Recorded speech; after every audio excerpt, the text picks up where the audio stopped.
समझिए कि आज मैंने रानी का पेट चीर दिया है।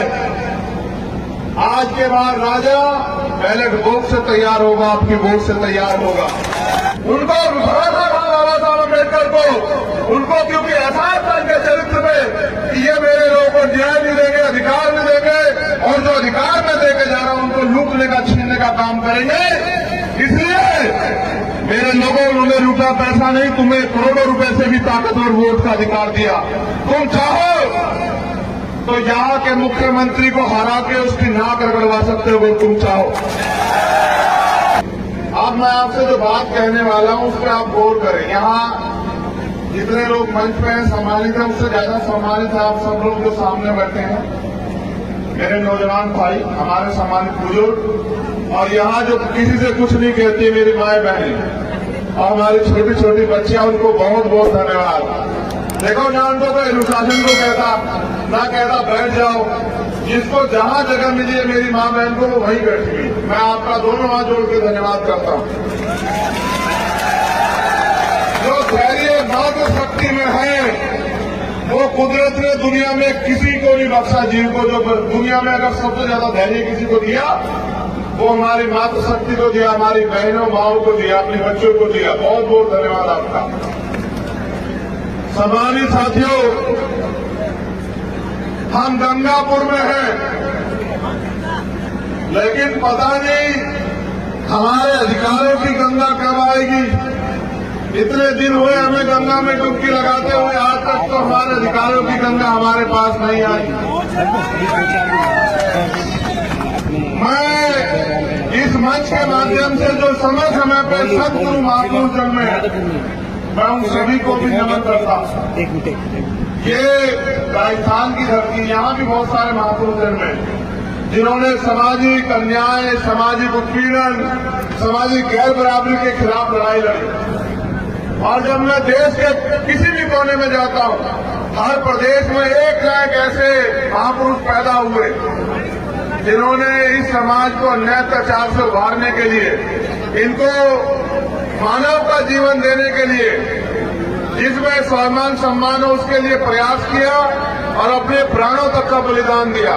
मैं बात कर रहा हूं महामानव तथागत बुद्ध की, मैं बात कर रहा हूं संत कबीर गुरु रविदास जी की, मैं बात कर रहा हूं भगवान वाल्मीकि, गुरु नानक, गुरु घासीदास की, मैं बात कर रहा हूं बाबा रामदेव की, मैं बात कर रहा हूं राष्ट्रपिता ज्योतिबा फूले, छत्रपति साहूजी महाराज, पहले रामा स्वामी नायकर, पहले नल्ली यादव, भामरा रामसूर वर्मा, सर छोटू राम, बाबू जगदेव प्रसाद कुशवाहा, जननायक कपूरी ठाकुर की, मैं बात कर रहा हूं कुमारराम आर्य जी की, मैं बात कर रहा हूं धनसिंह कोतवाल जी की, मैं बात कर रहा हूं परम पूज्य बाबा साहब अम्बेडकर की, मैं बात कर रहा हूं माननीय दीनदयाल वाल्मीकि की, मैं बात कर रहा हूं अपने समय समय पर जन्मे संतों गुरुओं महापुरुषों की।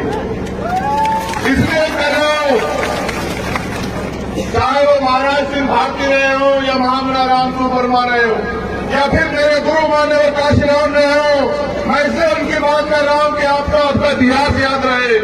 ऐ मेरे लोगों, आप अपना इतिहास भूल गए हो, मैं आपको इतिहास याद दिलाने के लिए आया हूं। मैं अपने नौजवान इस आंधी से कहना चाहता हूं जो नौजवानों की आंधी यहां बैठी है, तुम में वो दम है कि बड़े से बड़े तानाशाह का तख्ता पलट कर दो। तुम में वो दम है कि बंजर मट्टी को उपजाऊ बना दो, भूमि का सीधा कीन दो, तुम किसान कमेरों की औलाद हो। अगर जानना हो तो 50 साल पहले का अपना इतिहास जानो कि तुम्हारे पूर्वज लोग देश में क्या क्या नहीं था। चलो बात करते हैं, आपको बताने आया हूं कि गलती कहां हो रही है। आप मुझसे प्यार करते हैं? जो लोग ये पूछते रहते हैं कि चंद्रशेखर राजस्थान क्यों आता है, वो तो यूपी का है, उनको ये बस ये बता देना कि वो हमारा नेता नहीं, वो हमारा भाई, और उसका हमारा खून का रिश्ता है। उसने हमसे वादा किया कि अगर आपके लिए खून की आखिरी बूंद भी चुकानी पड़े तो उनका भाई पीछे नहीं हटेगा। ये बात बस उसको बता देना। न मेरा कल आपसे राजनीतिक रिश्ता था, न आज है, न जिंदगी में रहेगा। मेरा आपका खून का रिश्ता मेरा आपका दर्द का रिश्ता है, मेरा आपका संघर्ष का रिश्ता है, मेरा आपका उस अन्याय के खिलाफ जो लड़ाई चल रही है वो रिश्ता है कि ना गुलामी आप सहना चाहते, ना गुलामी मैं सहना चाहता। मेरा तो नाम ही आजाद है, गुलाम ना पैदा हुआ, ना जीऊंगा, ना मरूंगा। सम्मानित भाइयों, 14 अगस्त 1947 भारत गुलाम था अंग्रेजों का। मेरी बात पे गौर करना, क्योंकि नौजवान साथी सिर्फ नारे न लगाए, उनके कंधों पे समाज को तराने की जिम्मेदारी है। उनको अपने आप को झुका के अपने समाज को अपने कंधे पे बिठा के ताकतवर बनाना है। और जिसने ठान लिया है, जिसने नीला पट्टा डाल दिया है, उसके ऊपर और बड़ी जिम्मेदारी आ गई है कि वो अपने मान सम्मान को और अपने स्वाभिमान सम्मान को और अपने समाज के अधिकारों को लूटने न दे, उसे झुकने न दे, उसे बिकने न दे, उसको हार न मानने दे। तो मैं बात कर रहा हूं तब की जब हम इस देश में गुलाम हुआ करते थे। 14 अगस्त 1947 हम इस देश में गुलाम थे। गुलाम तो पूरा भारत था, लेकिन पूरे भारत के हम सब लोग अधिकारों से वंचित नहीं थे। बहुत सारे लोगों को अधिकारों की आजादी थी, पढ़ने की, लिखने की, घूमने की, मकान बनाने की, जमीन रखने की, खेती करने की और तमाम तरह की आजादी थी। लेकिन जो गुलामों के गुलाम थे ये बहुजन समाज के लोग, जो आज जातियों में बैठ के अपनी एकता को काम नहीं कर पा रहे। मैं तो बधाई देता हूं कि आपने जोड़ा, आपने SC/ST की महापंचायत की, मुझे बड़ी खुशी हुई। मेरे रूप में ये सब लोग चंद्रशेखर वहीं थे, आपने देखा होगा। मगर देश आजाद हुआ 15 अगस्त 1947 को। 14 अगस्त को जो गरीब था, 15 अगस्त को वो गरीब था। 14 अगस्त को जिसके खाते में 100 रुपए थे, 15 अगस्त को भी उसके खाते में 100 रुपए थे।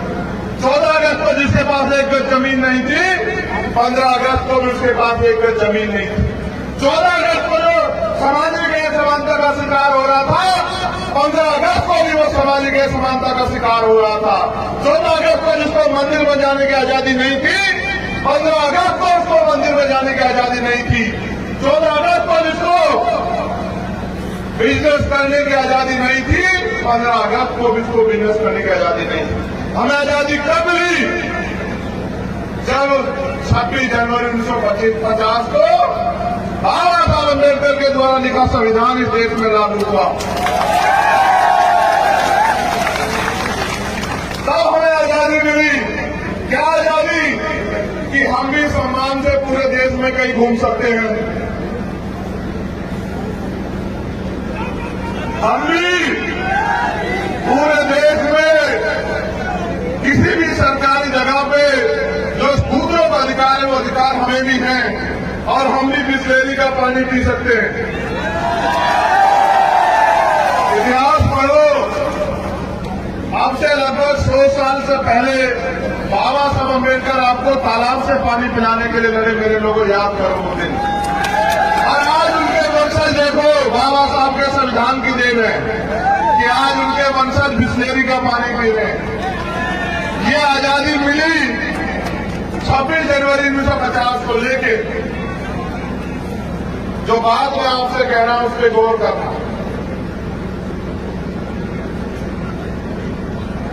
ये आजादी कितने मुकाम तक पहुंच पाई और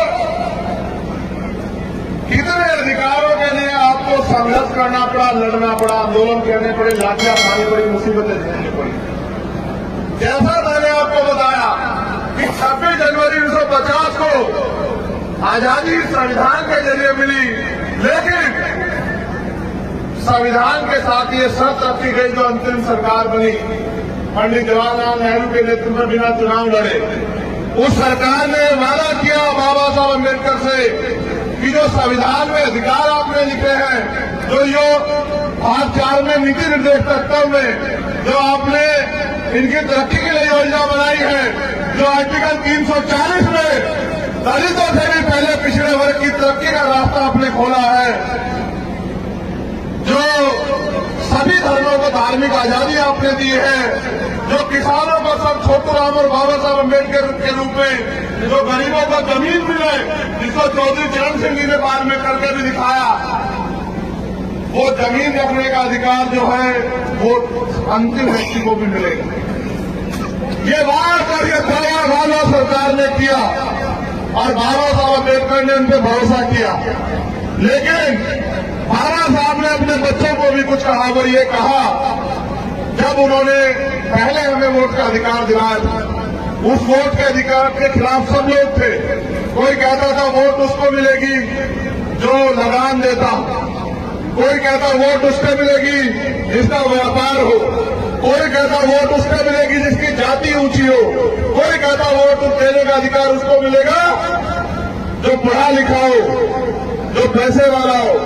लेकिन बाबा साहब ने कहा, क्योंकि वो दूरदर्शी थे, उन्होंने कहा फिर देश का लोकतंत्र मजाक बन के रह जाएगा अगर चंद लोग फैसला करेंगे कि किसकी सरकार होगी। तो बाबा साहब ने तर्क देके सहमत किया कि देश के अंतिम व्यक्ति को भी वोट का अधिकार मिलना चाहिए और जनता तय करेगी कि राज किसका आएगा। उन्होंने नारा भी दिया मेरे लोगों आपके लिए कि आज मैंने रानी का पेट चीर दिया है, आज के बाद राजा बैलेट बॉक्स से तैयार होगा, आपकी वोट से तैयार होगा। उन्होंने नारा इसलिए दिया कि उनको ये भरोसा था कि उनकी आने वाली पीढ़ियां पढ़ लिख के अपनी वोट की ताकत को समझेंगी और वो 21वीं सदी में जब 2023 चल रहा होगा वो पंचायत करके हाथ फैला के मांगेगी नहीं कि लाओ हमें मुख्यमंत्री का पद दे दो। वो ऐसे नहीं मांगेगी, ऐसा भरोसा नहीं था बाबा साहब अम्बेडकर। बाबा साहब अम्बेडकर का भरोसा था कि पढ़ लिख के हमारे लोग समीक्षा करेंगे, आकलन करेंगे, संघर्ष करेंगे और अपनी वोट को संगठित करके भाईचारा बना के प्रदेशों में और देश में अपना राज व्यवस्था जो है लागू करके दिखाएंगे, अपना राज लाके दिखाएंगे। क्योंकि भारतीय संविधान में जो अधिकार आपको मिले हैं नौजवान साथियों, उन अधिकार को लागू, उन कानूनों को लागू कराने की अगर ताकत किसी के पास है तो वो सत्ता के पास है।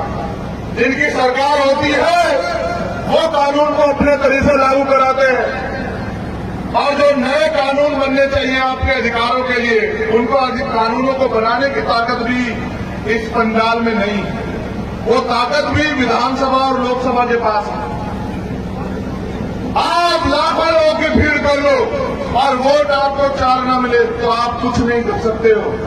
पूरे राजस्थान के बहुजन समाज के लोग भी सड़क पे खड़े हो जाए तो एक कानून नहीं बना सकते, क्योंकि भारतीय संविधान ने कानून बनाने का अधिकार विधानसभाओं को और लोकसभाओं को दिया। बाबा साहब अम्बेडकर को भरोसा था कि उनकी आने वाली पीढ़ी आकलन करेगी, क्योंकि वो ये जानते थे कि जिन लोगों के हाथ में सत्ता है वो मेरे लोगों को कुछ नहीं देंगे, वो बिल्कुल कुछ नहीं देंगे। वो तो मेरे लोगों को जो अधिकार मैंने संविधान में सुरक्षित किए हैं वो तो उनको भी छीनने का काम करेंगे, समय समय पे उनको भी लूटने का काम करेंगे। आज देखो ऐसे ही हालात है। देखो कहते हैं कि न्याय सबका जन्मसिद्ध अधिकार है, आप मुझे जवाब दो और कहो कि चंद्रशेखर झूठ बोल रहे हो हमारे भाई कि इंदर मेघवाल को न्याय क्यों नहीं मिला, आप बताओ मुझे। जब न्याय जन्मसिद्ध अधिकार है तो इंदर मेघवाल को न्याय दिलाने के लिए आपको आंदोलन क्यों करना पड़ा राजस्थान में, आप बताओ। न्याय का जन्मसिद्ध अधिकार है तो जितेंद्र मेघवाल को उसकी हत्या की गई, तुम्हारे भाई की, तुम्हारा खून था वो, उसकी हत्या की गई, उसको बकरे की तरह काट दिया गया घेर के। एक बहादुर तुम्हारे भाई को, उसके हत्यारों को सजा दिलाने के लिए तुम्हें आंदोलन क्यों करना पड़ा, तुम इतने बड़े पैमाने पे क्यों झूठे पाली में जाते। मैं आपसे इसलिए पूछना चाहता हूं कि ओम प्रकाश नागर फांसी लगा लेता है क्योंकि उसको लगता है उसको न्याय नहीं मिलेगा। मैं इसलिए आता हूं राजस्थान की ओम प्रकाश नागर लिखता है सुसाइड नोट में कि मेरा भाई आएगा मुझे न्याय दिलाने के, इसलिए आता है चंद्रशेखर आजाद राजस्थान। मैं पूछना चाहता हूं, आप लाखों की संख्या में जयपुर में इकट्ठा हुए थे, बताओ कार्तिक भील को न्याय क्यों नहीं मिला, मुझे बताओ, मैं जानना चाहता हूं आपसे। मैं जानना चाहता हूं आपकी पंचायत के एक हफ्ते बाद ही मेरी बहन पूजा को 10 टुकड़ों में जिन्होंने काटा उनको, उस बहन के परिवार को न्याय कब मिलेगा, बताओ। मैं जानना चाहता हूं कि बलौतरा में जिस बहन को अन्याय का सामना करना पड़ा, उसको जला दिया गया, उसको न्याय कब मिलेगा, बताओ। ये मैं जानना चाहता हूं आप लोगों से। उनको भरोसा था बाबा साहब अम्बेडकर को, उनको क्योंकि एहसास था इनके चरित्र में कि ये मेरे लोगों को न्याय नहीं देंगे, अधिकार नहीं देंगे, और जो अधिकार में देके जा रहा हूं उनको लूटने का, छीनने का काम करेंगे। इसलिए मेरे लोगों, उन्होंने रुपया पैसा नहीं, तुम्हें करोड़ों रुपए से भी ताकतवर वोट का अधिकार दिया। तुम चाहो तो यहां के मुख्यमंत्री को हरा के उसकी नाक रगड़वा सकते हो, तुम चाहो। ये ताकत बाबा साहब अम्बेडकर ने दी है आपको। और तुम देखना, चुनाव आएगा, मेरी माए बहनें यहां बैठी हैं, देखो मैं नहीं कहना चाह रहा था लेकिन कहूंगा। अभी मुख्यमंत्री ने कहा कि वो राशन देंगे, आपने सुना ना? राशन देंगे घर तक, सुना आपने? ये भी गैस सिलेंडर सस्ता करेंगे। 4.5 साल कहां थे? 4.5 साल पहले ये अमीर थे क्या सब लोग, जो आज इस 6 महीने में आपको इनका सिलेंडर सस्ता करना है? 4.5 साल आपने राशन नहीं दिया। देखो सरकारों की निर्दयता यही की नहीं, देश की सरकारों की बता रहा हूं, चाहे बीजेपी की हो, कांग्रेस की हो या किसी और की। मैंने देखा कि दिल्ली में मजदूर किस तरह से अपने घर लौटा। इन सरकारों के पास उनको देने के लिए पैसे नहीं थी मेरे लोगों, उनको भेजने के लिए ट्रेन नहीं थी। वो अपने बच्चों को अपनी पीठ पे लादकर खून के आंसू रोते हुए उनके पैरों में छाले पड़ गए, तब वो मेरे मजदूर भाई अपने घरों तक पहुंचे। हजारों लोग जाते जाते मर गए भूख से, एक्सीडेंट करके ट्रेन के आगे नीचे आके। हजारों बहनें उनकी चप्पलें घिस गई, किस तरह से वो घर पहुंची। निर्दयी सरकारों ने कुछ नहीं सोचा। ये यही थे ना सरकार के लोग, जब आप भूख से मर रहे थे कोरोना काल में, लॉकडाउन लगा था, तब भी तो ये सरकारें यही थी। आज चुनाव आ रहा है और उनको दिख रहा है कि वो अपने लोगों की तरफ बढ़ रहे हैं, वो अपने लोगों को ताकत देने के लिए सोच रहे हैं, इसलिए कह रहे हैं राशन ले लो। ये बताओ, जो बाबा साहब अम्बेडकर ने अपने 4 बच्चों को कुर्बान करके आपको वोट का अधिकार दिलाया, उनको राशन पे बेचने का काम करोगे? अपने बच्चों को, अपने महापुरुषों के संघर्ष को चंद राशन पे बेचने का काम करोगे मेरे लोगों? देखो आपकी वोट में कितनी ताकत है, जो आपके घर का पानी नहीं पिएगा, आपके पेड़ दबाएगा चुनाव में आके, और कहेगा आप मेरी दादी हो, चाची हो, आप मेरे भाई हो, भैया हो, आप मेरे चाचा हो, मेरे सर पे हाथ रख दो। और जिस दिन चुनाव चला जाएगा मेरे भाइयों, मेरी बहनों, आप उनके घर जाना, वो अंदर बैठ के मना करा देगा कि नेताजी यहां नहीं। इसलिए आपसे कहने के लिए आया हूं यार, राजस्थान में आप तय करो। अगर ये लोग बहुत अच्छे हो और ये आपके मन मर्जी काम कर रहे नौजवान ने आप इतने बड़े पैमाने का मीडिया के लोगों छाप ना कर, अगर आपके अंदर खुदारी है, बताओ कितने मेरे भाई नौजवान बेरोजगार बैठे, जरा हाथ उठा के बताओ मुझे।